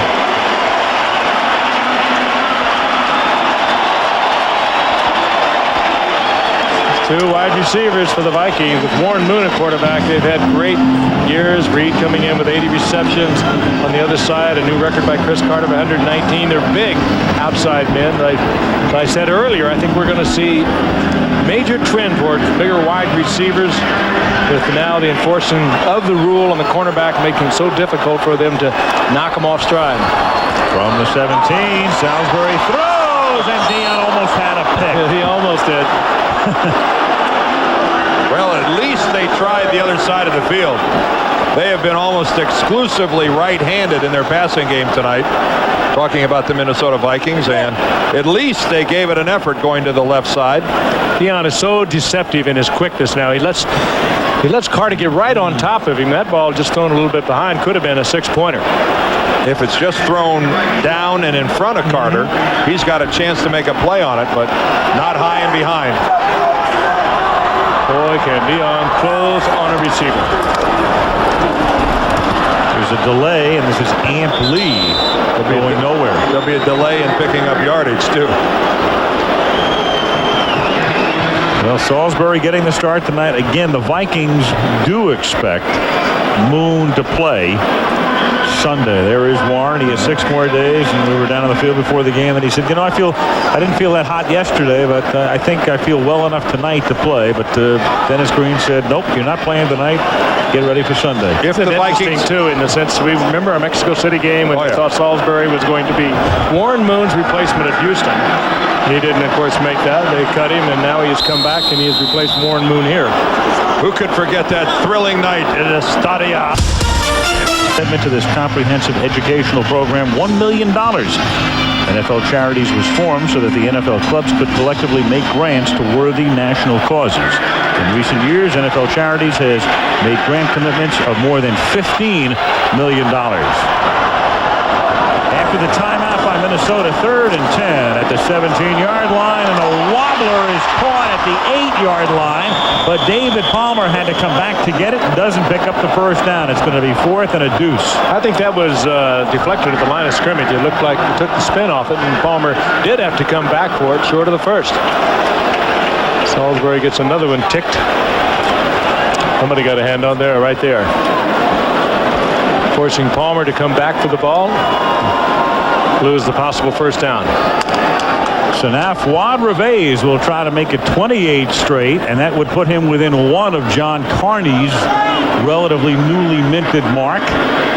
He made one earlier at the end of the half from 48. This one from 27 yards. Saxon puts it down, and well, I guess Mr. Kevin Green is looking on from Pittsburgh to find out if John Randall will get a sack, and Mr. John Carney is paying a little bit of attention from San Diego, where Fuad Reveiz is within 1 of the NFL record. And for the Vikings right now, I think it's simple what they have to do to win the NFC Central Division Championship. Field goals are fine, turnovers are not. Right now, they're entering the stage of the ball game. You just don't give anything cheap to the San Francisco 49ers. You let their defense do what they do best, harass the opposition, and just be very conservative and be happy with field goals and don't turn it over. And be happy as you look over the bench at number 8, number 80, or on the sidelines.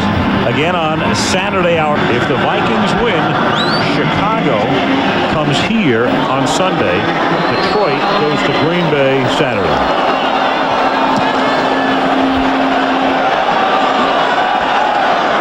At the 5-yard line, it's Dexter Carter. Taken down at the 30. Minnesota, so tough against the rush. In fact, tonight, the 49ers are averaging just 2.3 yards per carry on the ground. And there it is, fewest rushing yards allowed per game in NFL history. The Bills back in 64.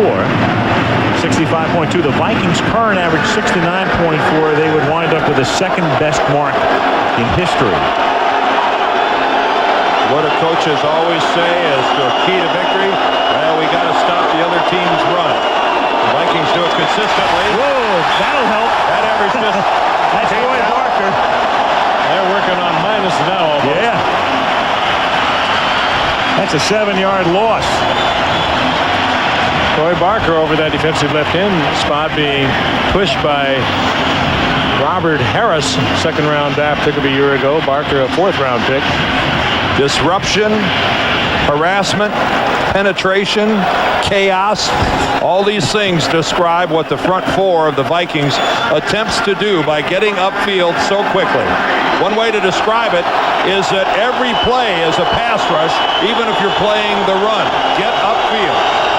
2nd and 17. Quarterback throws. Pass is made by Ted Thompson. He takes it out to the 31. Well, that style of defense, Dan, too, against the 49ers is very effective. They use a lot of pulling and trapping in their run offense, and this kind of penetration, as you said, just causes chaos to that type of offense. And here's the man who is the architect. The Chaos Meister, Tony Dungy. Oh, when will that phone call come? 3rd down and 9.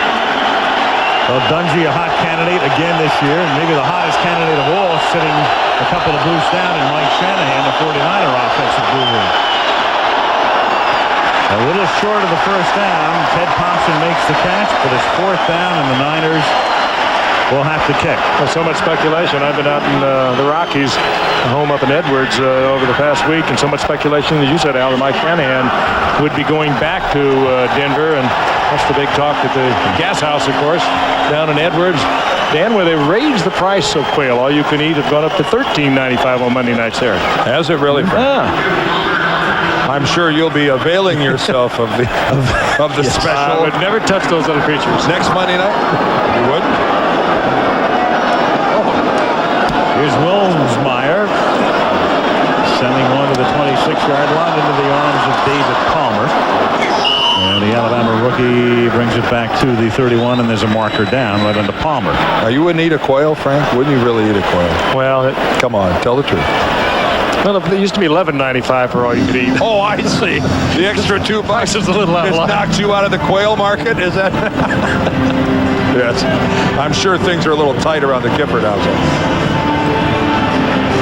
Yes, well, Kathy's been a little short on work lately. There's John Tierlink, former player in this league, defensive lineman, and now the architect. Too. Well, he looks like a defensive line coach, doesn't he?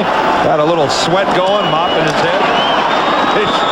He wants, Tierlink is so proud of his group. He told me tonight, I'm so glad to see you guys. The last 3 times we played on Monday night, they've got a total of 17 sacks in their 3 previous games.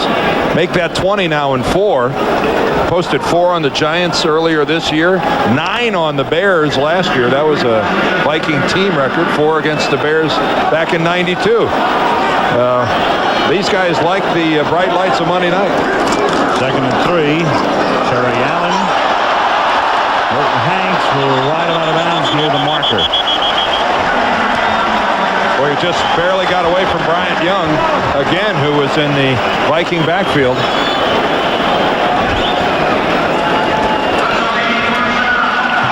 It is a first down. Boy, this kid's going to be a good player for a long time in this league. He'll get bigger, too. At 275, 276 on the card. Probably bigger than that now, but he has great quickness and great speed. 3:25 to go in the 3rd. Minnesota leading by 6, and Robert Smith around the left side is out of bounds at the 48-yard line. Here's Dion on the bench getting in some joy. The 49ers now beginning to rest some of their defensive regulars. Well, as he fit into this 49er group, a lot of people thought that he wouldn't. It was a very conservative group, and under George Seifert, and look back under Bill Walsh, and if anything, he's just kind of brought them all together. He's giving them a confidence that maybe they didn't have before. Made it so easy to do so many things on defense. Been a great addition. 2nd and 4. Salisbury swings it out to the near side to Scotty Graham. Now Seifert's just a part of what has become maybe the model organization in sport. Carmen Policy should get a lot of votes for Executive of the Year. The president of the team, everybody said, how could he do it? How could he sign all these guys?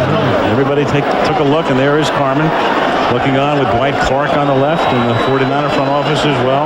We ought to take a minute. Eddie DeBartolo on the left. Yeah, whose father died a week ago, and on behalf of all of us here, our regrets to the passing of Ed DeBartolo Sr. Of course, that's Roger Craig, former 49er great.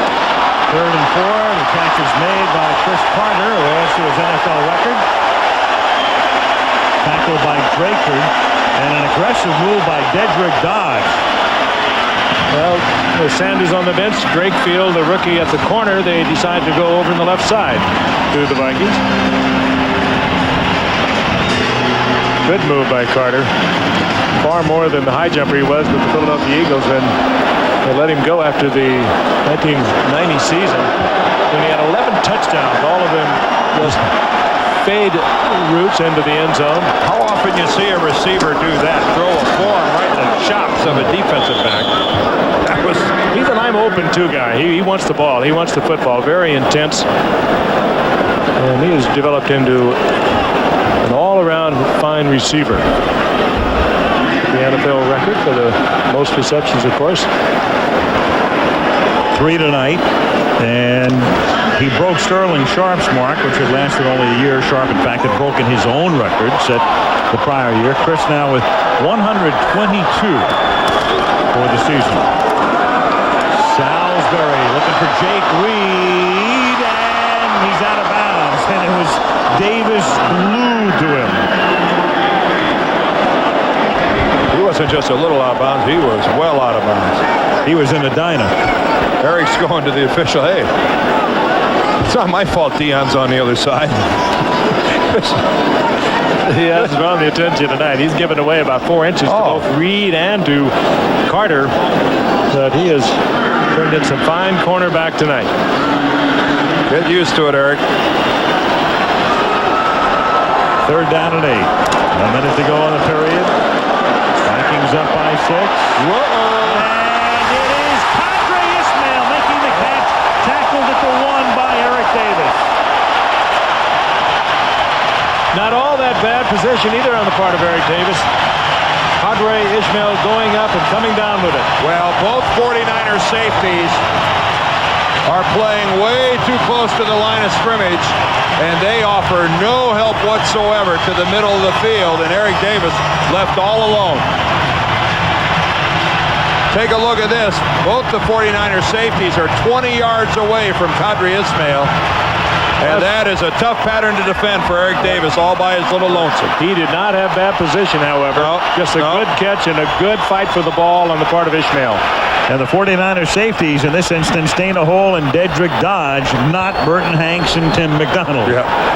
And Salisbury has to take a timeout. 3rd and 8 was the play, and the gain was 38.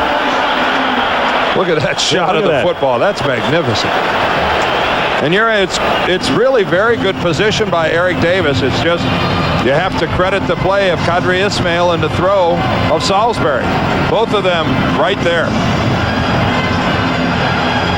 And a great look at it for you at home. But I can only assume that Eric Davis thought that, or at the very least was hoping for some inside support. Well, Ishmael is their deep guy. They like to use his speed, and he's got it. And you would suspect that he would have inside help. Well, they're in the shotgun formation as well. And so the running play, not really a threat where you think the safeties are going to come flying up to support the run in a 3rd and very short.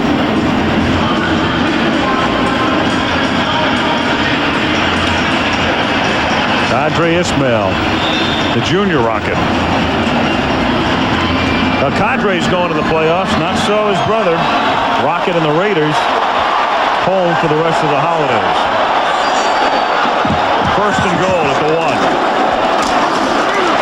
Terry Allen and over. Touchdown.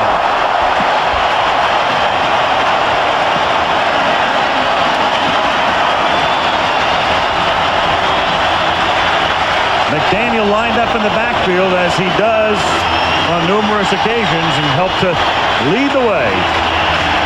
And they'll go for 2 with the score 19-7. Terry Allen, what a story he is. Up and away. Missed all of his first year with knee surgery, came back in 92. And the second year with knee surgery, came back in 92 with over 1,200 yards and missed all of last year and back with a 1,000-yard season this year. 2 points would give them 21 and a 14-point lead, and they've got it. Terry Allen. He's in there. So all 8 points credited to Terry Allen.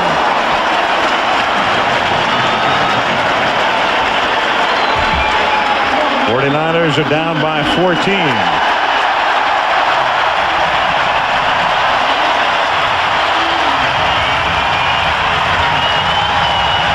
Happy days, rain in the Metrodome in Minneapolis.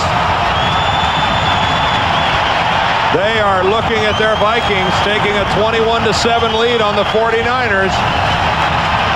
Just a little more than a quarter to go, and they will go 10-6 and take the Central Division of the NFC. Terry Allen, a beautiful hole off to the right side. Chris Hinton, Daphne Christie. He's in, and then he's repelled. That's the left leg of Red Hall. Red Hall, number 91, that using all of his body to try to make it. He's right there on the center, 91. Watch his left leg. That's why you're glad you have that cage in there. Oh, that's a penalty if it's seen by the official. You can't do that to try to tackle. But give him some credit for at least trying to do everything he can to keep the guy out of the end zone. 9 seconds remaining in the 3rd quarter.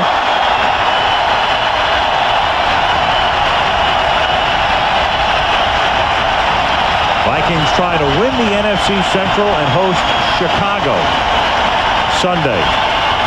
And Dennis Green told us everybody in the Central Division, with the exception of Detroit, is glad they don't have to go to Detroit. That the Lions are a totally different team when they play in the Silverdome. And everybody in that division is glad that Detroit's going to play on the road. Claude Reves kicks off.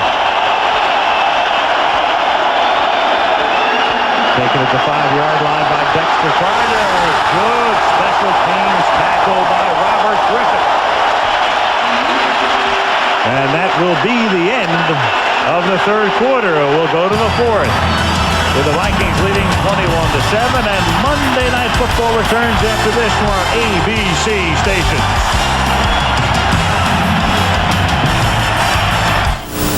Thursday, my exclusive interview with sitting Supreme Court Justice Ruth Ginsburg.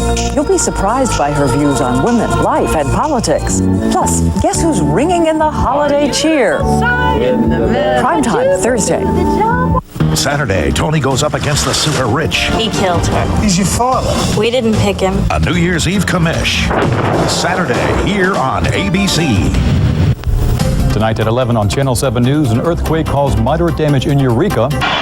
Final quarter of the regular season. Al Michaels, Frank Gifford, Dan Deerdorf, Lynn Swan at the Metrodome, where the Vikings lead 21-7 as they try to wrap up the NFC Central Division crown. Niners have it at the 14-yard line. Durbach throws. The catch is made up at the 32 by Ted Popson. We were talking about Mike Shanahan before, the offensive coordinator. He may be the hottest guy right now in terms of coaching possibilities. We hate to fuel speculation when we don't have the particulars. I don't know what Denver's going to do. Wade Phillips still has another year. But Mike was offered that job 2 years ago. He was the first choice. In fact, when Mike was the head coach of the Raiders in '88, on a Monday night, they trailed 24-0, came from behind and won the game, and there he was shaking hands with Dan Reeves. Shanahan was fired by the Raiders the next year. Went back to Denver as an assistant coach as Carter's taken down. Then to the Niners. As you recall, guys, he was the first choice of Pat Bowlen, but he turned it down. Then he said, the next time I want to make a decision I'm happy with. Well, he may have to make a decision down the line here, whether it's Denver or someplace else. No question, he's inherited a great, talented group of football players, but he has done a tremendous amount with it. Meanwhile, we got a flag on that last play and a personal foul, and Dexter Carter has the look of a guy who's done for the night. Ron Blum will tell us about it. Personal foul, 35. Unnecessary roughness, threw a punch. He has been disqualified. 15 yards. All right, that's Dexter Carter on the ground right there. He's getting a little nudge there from Tuaolo, and a very short right cross, and out of here. And he'll have to leave the sidelines.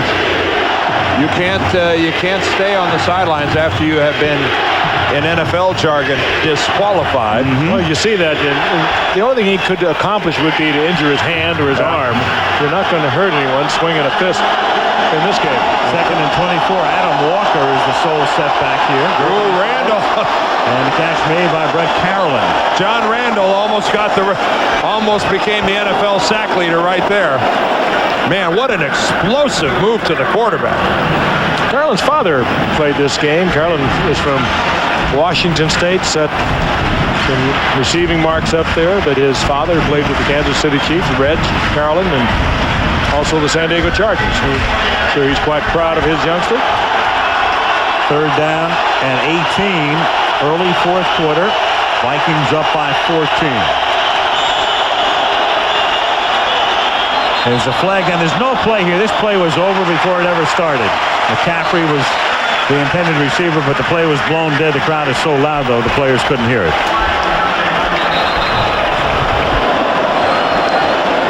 Can a play be over before it ever started? If we deem it so. That's prior to the snap, 85 offense, false start, 5 yards, repeat 3rd down. That's a phrase we all use, but stop and think about it. If it never started to begin, that's like if a tree falls in the forest and no one hears it, did it really make any noise? How about if we said it was officially over? Or it just never was? We're losing focus. In the annals of history, 3rd down and 23.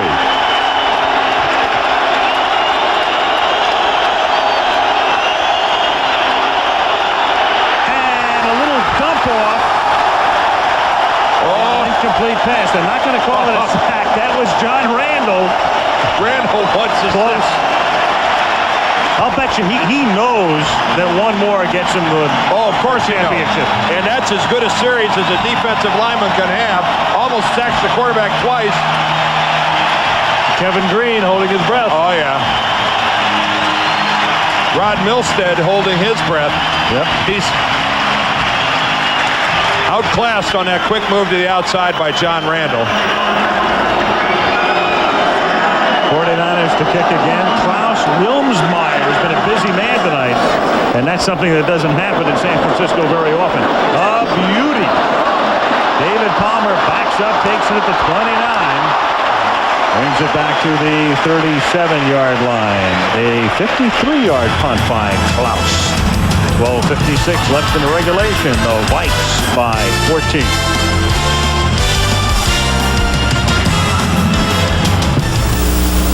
The deal of the year on interest, I know, to Mr. Deerdorf, a St. Louis resident. I talked to John Shaw, the executive vice president of the Rams today, and he said, we've resolved most of the major issues. There are a couple of other issues that remain in regard to the Rams moving to St. Louis.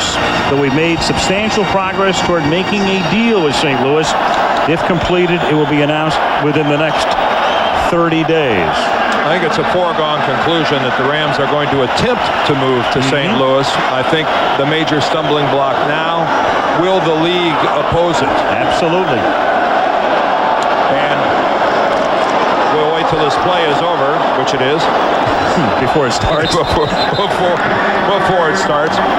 It is an extraordinary financial package that has been put on the table by St. Louis to the Rams. And it's just hard for me to imagine anybody passing that offer up, because it is of colossal dollars. It is really large. The other thing in regard to the Rams is, what about Chuck Knox? I asked John Shaw about that today. He said they'll address the coaching situation within the next 2 weeks. Pass here is incomplete. Well, Chuck Knox, one of the good guys that's ever been involved in this game in the National Football League. And whatever happens, I know one thing.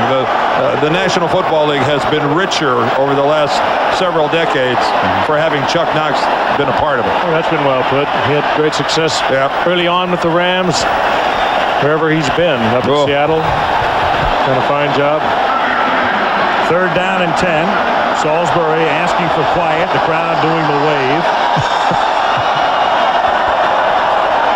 Blitz. Initially picked up, and then the pocket collapses, and it's Dennis Brown who gets the sack. But you know what?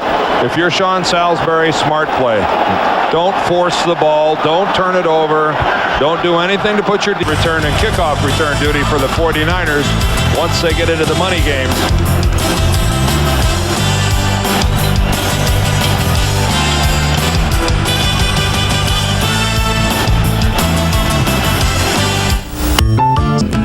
For more historic moments, watch a whole new ball game coming in 2 weeks on ABC. Well, as our 25th season winds down, we want to acknowledge the great people behind the show every week. Jack O'Hara is the executive producer, and Kenzo Wolf, our man, the Wolf. That's how big he appears to all of us. That's a picture of Kenny right there. 11:38 to go in the 4th. Vikings on top, 21-7. Elvis throws, and the catch is made by McCaffrey. Breaking tackles, and Ed McCaffrey takes it all the way down to the 33-yard line.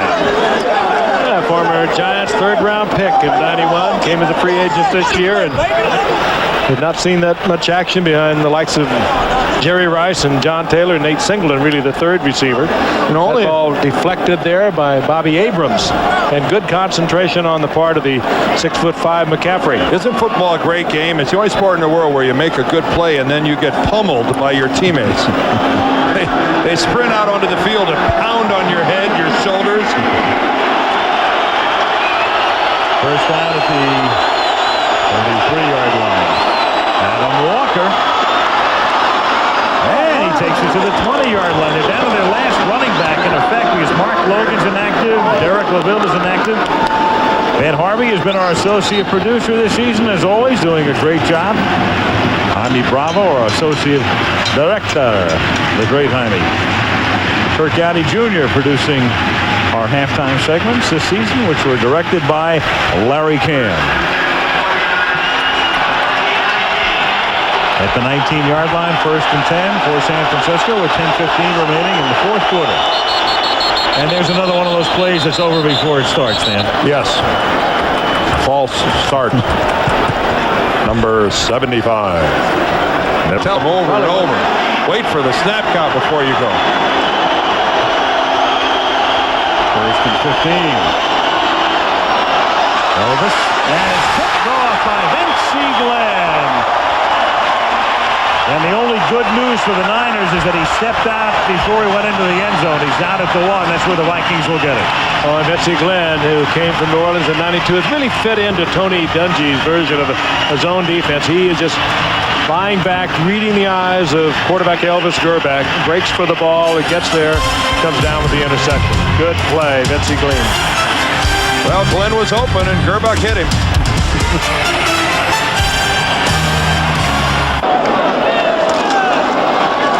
Salisbury gives it to Terry Allen, who takes it out to the 5-yard line. Now for the Vikings is control the ball, move it on the ground if they can, work on that clock, and they pretty much locked up the Central Division. That means they got Chicago coming in here a week from tomorrow, and they've beaten Chicago 6 consecutive times. Well, this is 2 hands on the football territory. Woe be to the Viking that fumbles the ball down here. And you'll be reminded in every huddle. Terry Allen up to the 9-yard line. 49ers will fly home after the game, get back to the Bay Area in the wee hours. And we mentioned before, their game has already been set for Saturday, January 7th. They'll host a game on Saturday. Dallas will host a game on Sunday in the NFC that weekend. And barring any type of serious injury here in the last 8.5 minutes of this football game, the 49ers will go into the playoffs in pretty good shape health-wise. 3rd down and 2. Catch made by Amp Lee. And a 1st down.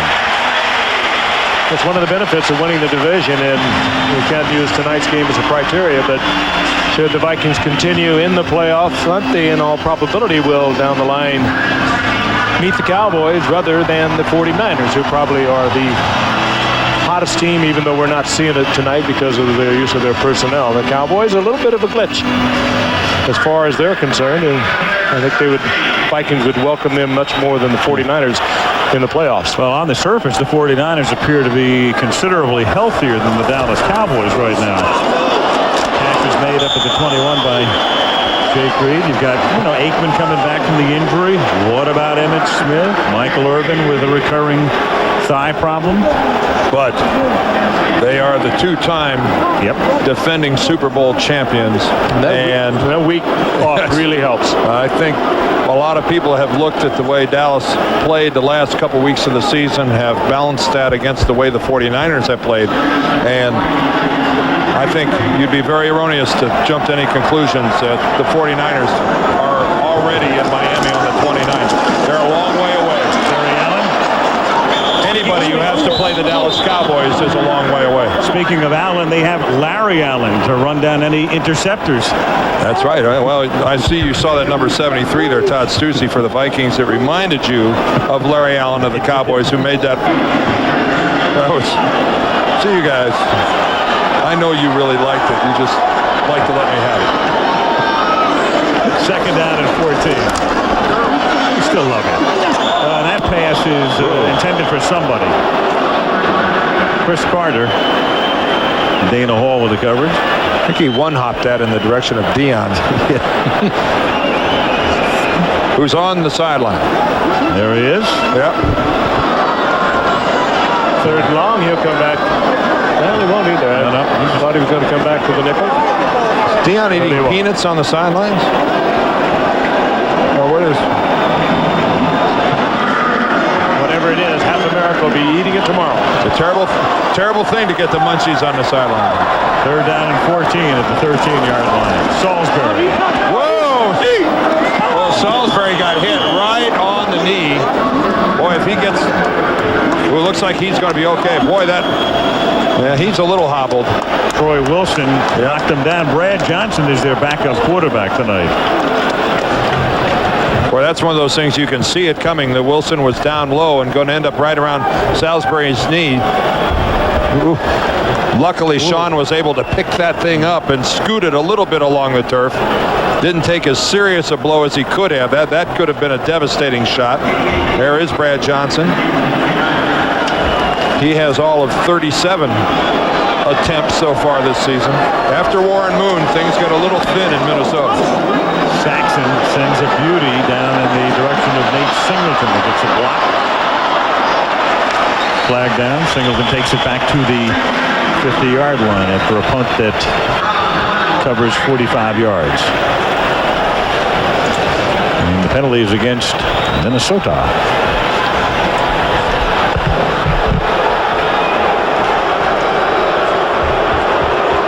Sean started his career at Seattle back in the mid-'80s and went up and had a good career in the Canadian League. 68 kicking team. Penalty is declined. First down. 6:49 remaining in the fourth quarter as the Vikings go to the 9-yard line.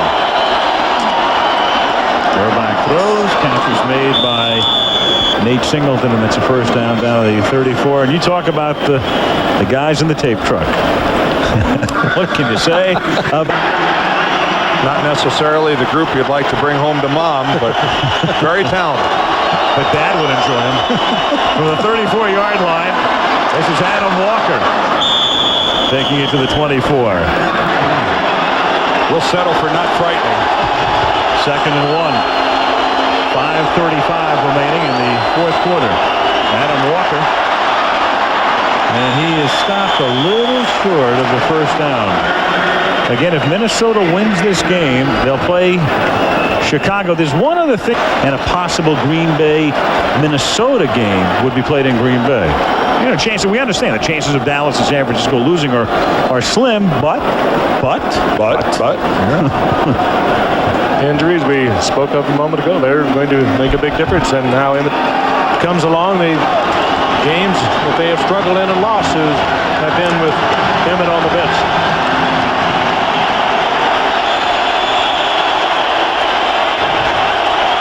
Third and millimeters at the 24. Burback throws, first down. Ed McCaffrey hauls it in at the 15-yard line. Interesting call up here in Minneapolis. First and 10 at the 15.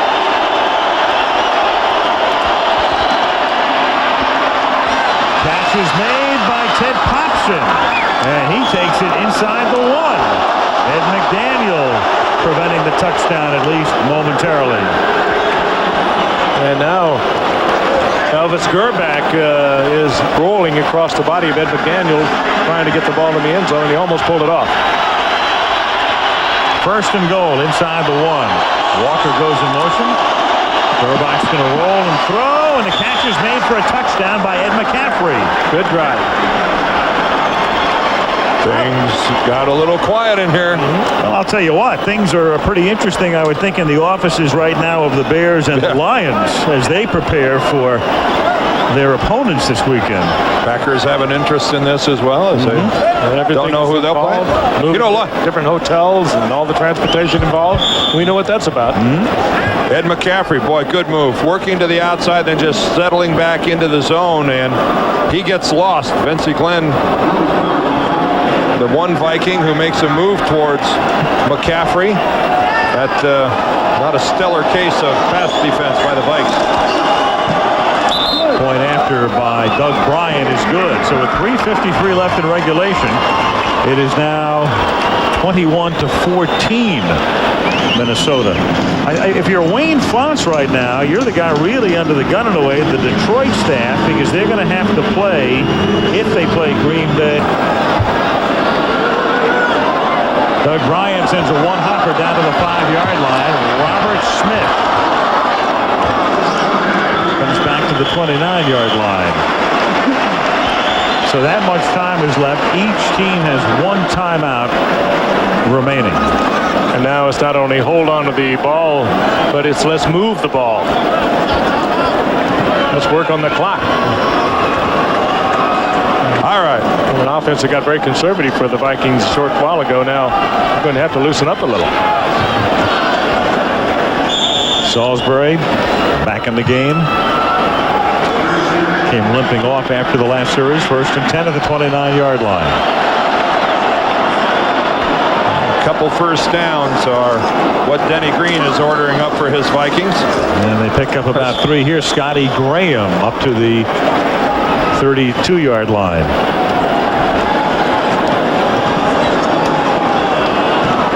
Three and a half minutes remaining in regulation. Warren Moon, and it's going to set up a 3rd and 2, and the 49ers are going to take a timeout here and try to hold them on 4th down. So the season winds down. Been a pretty fascinating season. We've got, again, 2 dominant teams in the NFC, and then several others. And we'll wrap it up, of course, on the 29th of January. It's our year to cover the Super Bowl at Joe Robbie Stadium. Looking forward to being there Saturday and watching Dan Marino and Joe Montana. What a couple of great ones they've been over the years. When you factor in the playoff atmosphere, the electricity, the tension, the sense of surprise to see in the playoff picture from the very beginning. I mean, these are 2 ball clubs and figured early on to be playoff teams.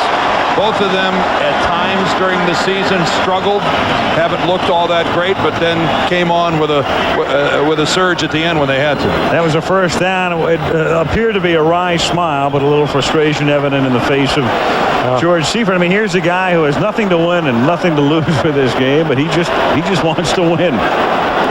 And they're going to see in all likelihood now, assuming this. I think either way he went tonight with his personnel, he's going to be criticized by some and applauded by others, but I think he did the right thing. He did the thing that he felt was important for my ball club. He was not concerned about Green Bay. Football, he's being paid by Ed DeBartolo. Hard to find fault with that number. 1st and 10 from the 39-yard line. And Graham. 49ers have it at the 43-yard line. 2nd and 6. A smiling Dion. Well, one of the reasons he went to San Francisco was to get the ring, as he put it. And he's 3 victories away from getting the ring. One of the parts of the new world of free agency in the NFL will be players like Deion Sanders going to a winning club for less money than they get offered by a club farther down in the standings, and something I'm not sure a lot of people figured into the equation. Here's Scotty Graham, and he's going to get the first down, and they'll be able to run the clock out of the way now. Dedrick Dodge tackles him. That is it. San Fran cannot stop the clock. So the 49ers this season, and then tonight they're going to wind up 13-3. And this first down is not lost upon the crowd. Most of them have remained here. Now they'll start to file out, but this one is locked up for Denny Green, Central Division of the NFC champions. What a crushing block by Chris Hinton on that last play. I think Denny Green might be giving some instructions. Don't even think about dousing me with that cold stuff. And I'd listen. Yes, he didn't look like a... Saturday, 12:30 Eastern, 9:30 a.m. Pacific. Our pregame show begins a half hour earlier, and then at 4 o'clock Eastern time, and they are, I think, getting a bucket ready for Dennis Green. Kansas City will take on Miami Sunday, New England against Cleveland on NBC, and Chicago, Minnesota on Fox late. That's your playoff schedule this weekend. Here comes Del Rio and Vince Glenn. Look out, Denny. Pathetic. Bogus dousing. Really? Not an all-pro dousing. That's right. No. Congratulations to the Minnesota Vikings, champions of the NFC Central. And congratulations to the San Francisco 49ers. Well, great season. Warren Moon getting ready for action Sunday. Steve Young getting ready for action on January the 7th. The playoffs begin this Saturday. We're covering the games from Green Bay and from Miami, so Be with us. Great action coming up on Saturday. Until then, final score at